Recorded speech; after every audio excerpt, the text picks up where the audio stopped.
This is lesson 8.1, properties of the definite integral.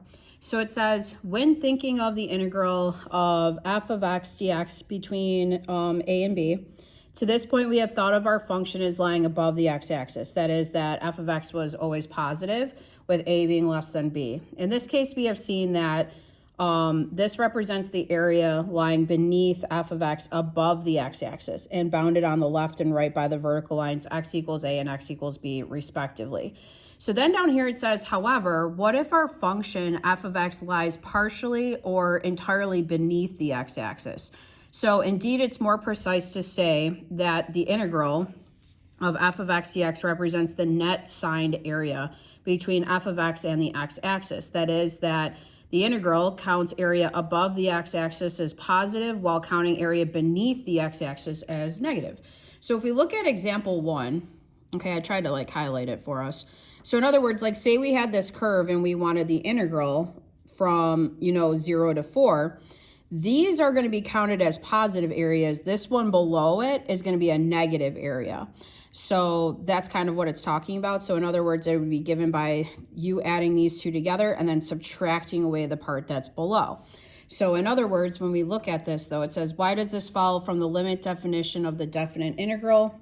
We know that it is the integral from a to b of f of x dx is going to equal the limit as n approaches infinity of the sum as I starts at 1 to n of f of c of I times delta x, right? So delta x being the width of each rectangle, this being the height of each rectangle, so base times height.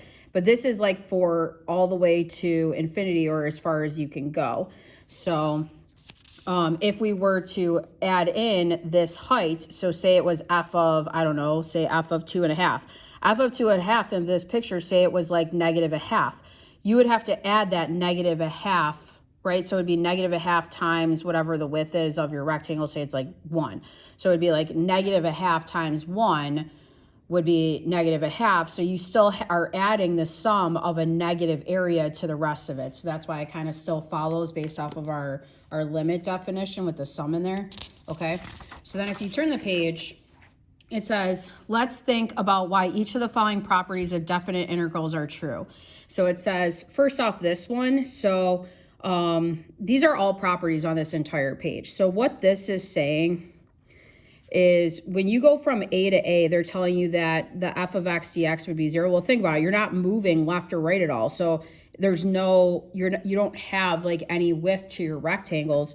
So it's f of x, right, the antiderivative integrated between a and a would just give you f of a minus f of a, or 0. That's why that happens when there's literally no, you're just literally looking at what's going on between the two area-wise, and there's going to be no area because there's no width to it. So then looking at number 2, so if you had a to b of f of x dx, that's going to actually be equal to the negative, and this is a very important one, by the way, where they take the integral and they flip the a and b. So in other words, if you decide to flip the a and b, you have to negate what you get as your answer. So for example, I'll show you why. If we look at this side first, so a and b of f of x dx is equal to f, the antiderivative of f of x, right? So capital F of x evaluated at b to a. So it's f of b minus f of a. But then if you now do the same thing, but for this one, you're going to see what happens. So if I had negative integral from a to b of f of x dx, that's going to be negative f of x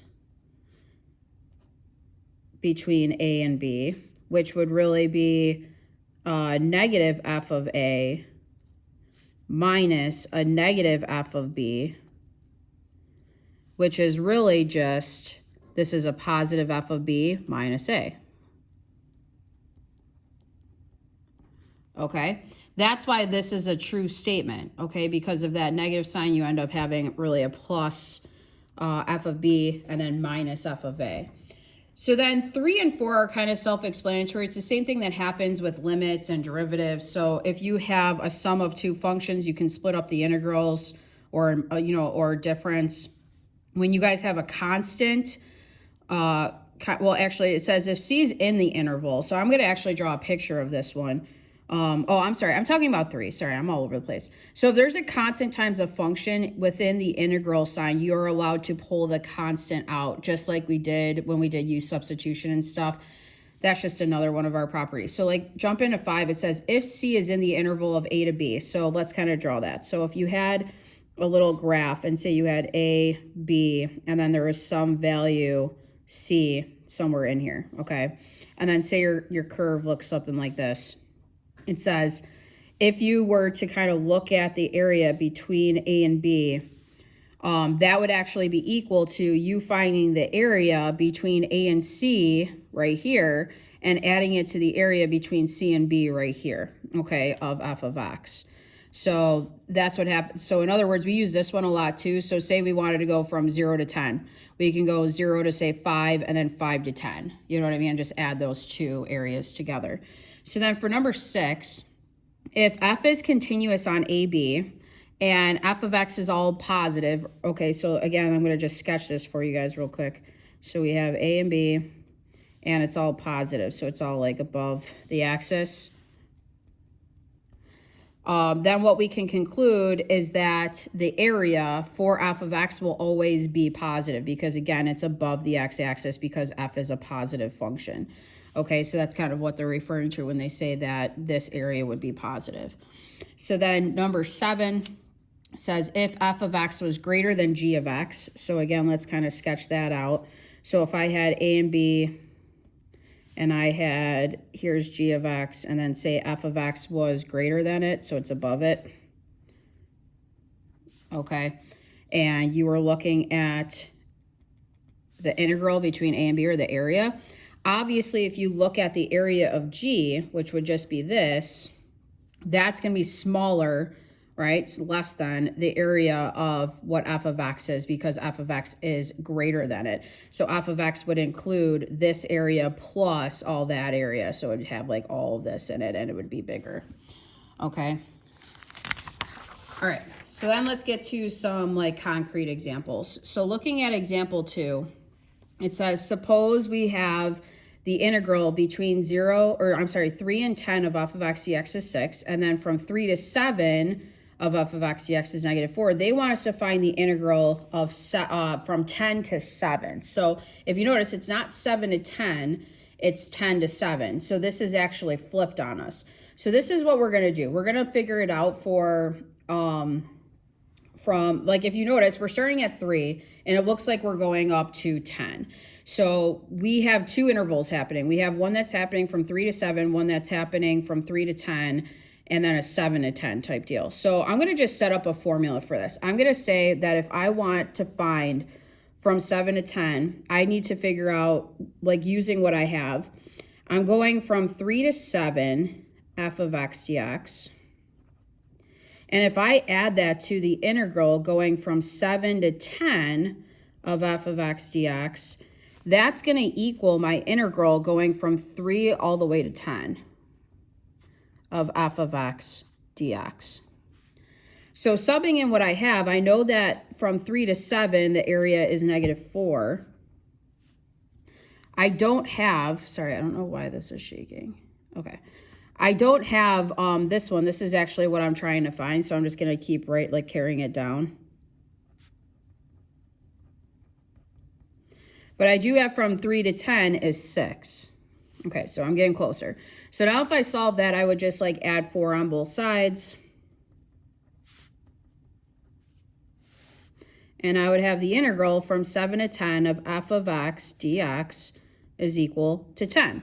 So if I want, when the integral is flipping and I'm going from 10 to 7, right, that's equal to, so if I want this, so that would mean from 10 to 7 of f of x dx, it gets negated, okay? That's what happens if you flip an integral sign. Your answer just changes signs.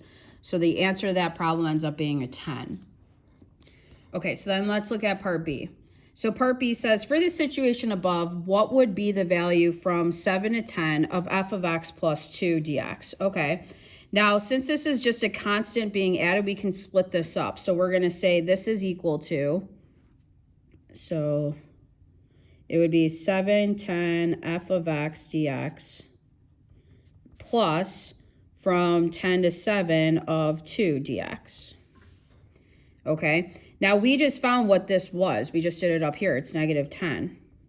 But the one thing we didn't do was this yet. Okay, so this is actually, we have to take the integral of that. So the integral of 2 is 2x. So we have to evaluate 2x from 10 and 7. Okay, so that's going to give you negative 10, still carrying down, plus this is going to be, we always do the upper first, so it's 2 times 7, and then it's going to be minus 2 times 10.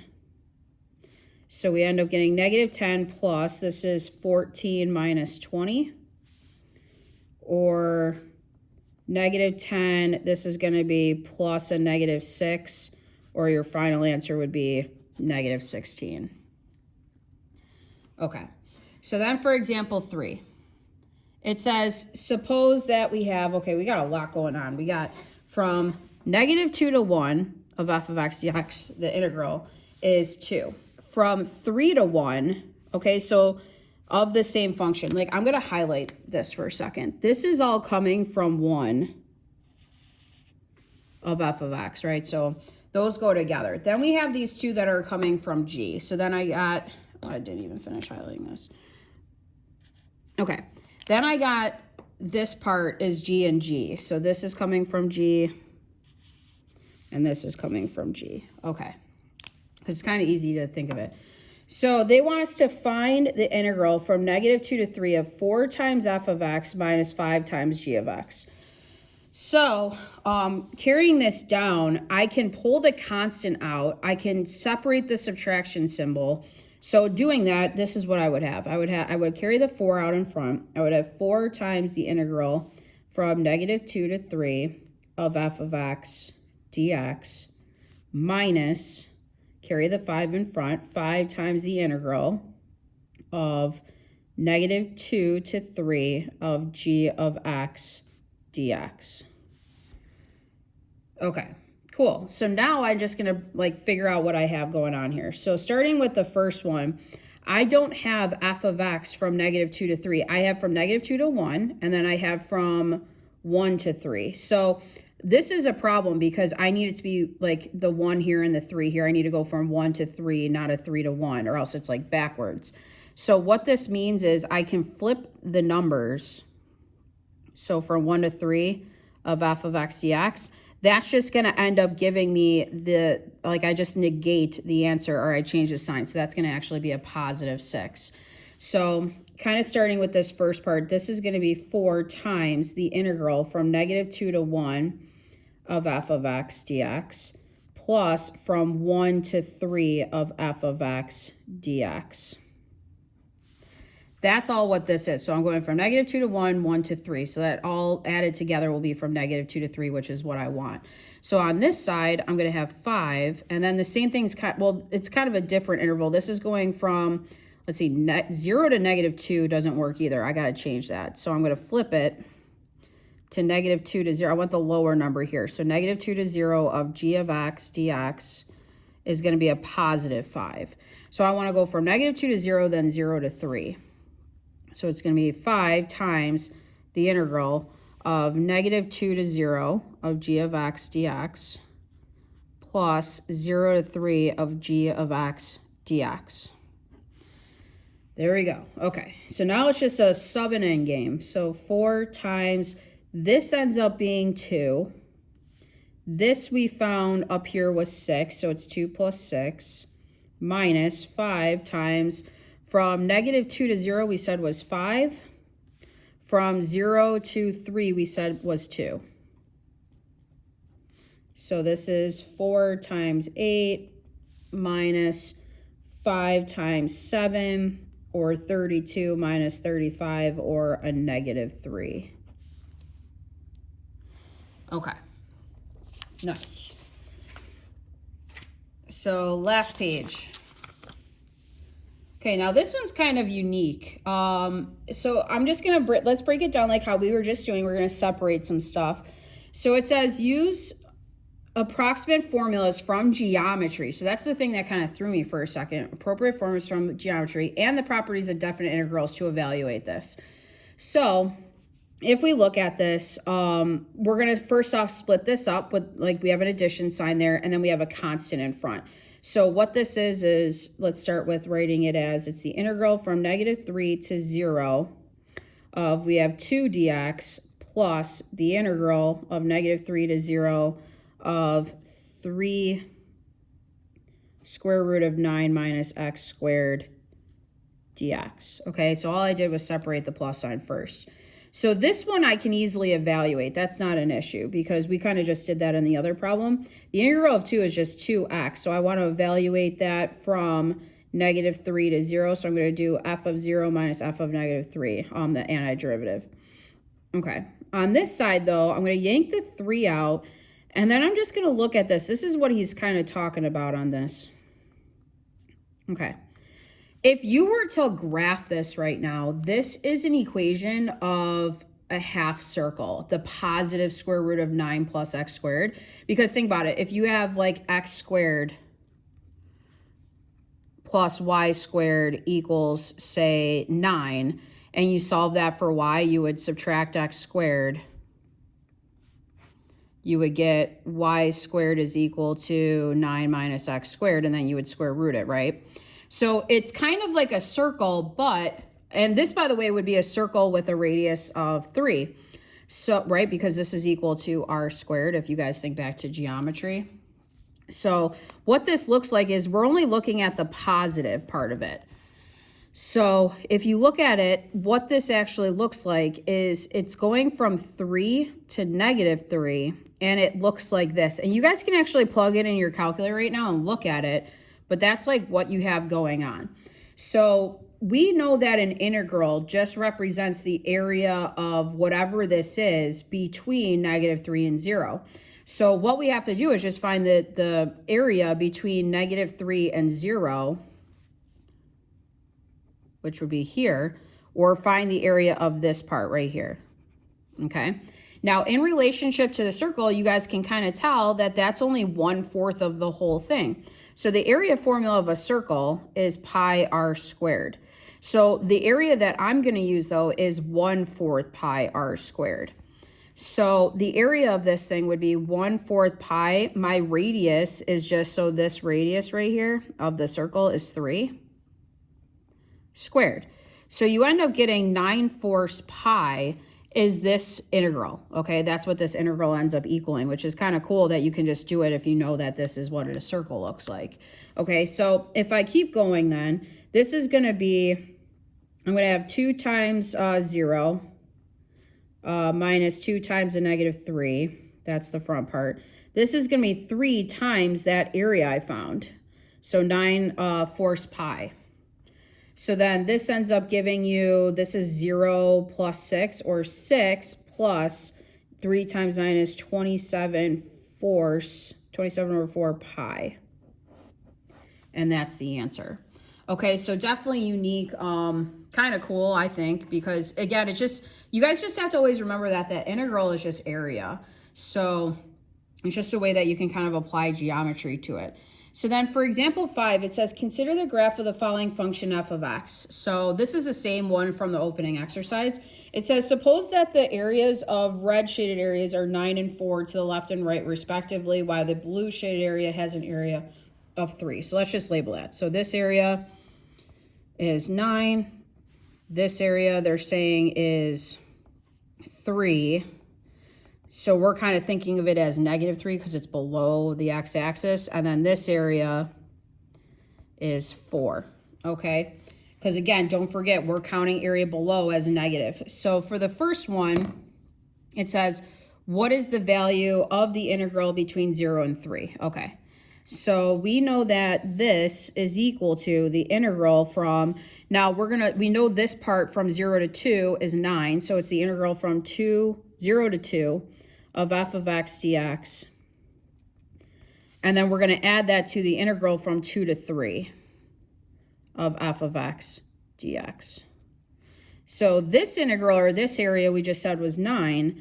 This area, yeah, it's 3, but it's underneath, so it's a -3. So if you guys add those together, you just get 6. So that would be what the total area is, counting that negative area. Okay, so then for the next one, it says, what is the value from 4 to 2? So now we're working left to right. So we kind of want to look at, let's look at what like from 2 to 4 is. So from 2 to 4, it's easier to kind of go forward, and then we can just negate our answer by flipping that integral. So if I look at 2 to 4 of f of x dx, that's equal to, so 2 to 4, I want to go from 2 to 3 and then 3 to 4. So 2 to 3 of f of x dx plus from 3 to 4 of f of x dx. So we just said from here to here, that's -3. From here to here, right, that's a +4, so 1. So if you flip it though, so we wanted what it was from 4 to 2. So if we flip it, going from 4 to 2 of f of x dx, that's going to give us a -1, okay, because we flipped it. All right. So then for the last one here, let me slide this paper. It says, what is the value from 4 to 0? Again, we're going to have to look at 0 to 4, flip it first, and then probably negate the answer later, of 2f of x minus 3 dx. Okay, so let's split this up. So first off, we want to do it where we have from 0 to 4 of 2f of x minus 3 dx. So that's going to be equal to, I'm going to yank the constant out, f of x dx, okay, minus the integral from 0 to 4 of 3 dx. Okay, so now breaking this down from 0 to 4, okay, so from 0 to 4, we have an area of 9 plus -3 plus 4. So this is 2 times 9 plus a -3 plus a 4. And then this is from 0 to 4 of just 3. So you're thinking of 3x minus, 3x, but it's 3 times 4 minus 3 times 0. 3 times 0 is 0. So 3 times 4 gives you just 12. So this is minus 12. So this ends up being, let's see, 20, because we end up having 9 plus 4 is 13, minus 3 is 10, 10 times 2 is 20, minus 12 equals 8. So we know that our integral from 4 to 0, me flipping it, of 2f of x minus 3 dx is going to be -8, not +8. Okay, that's it for this lesson, guys. Thanks.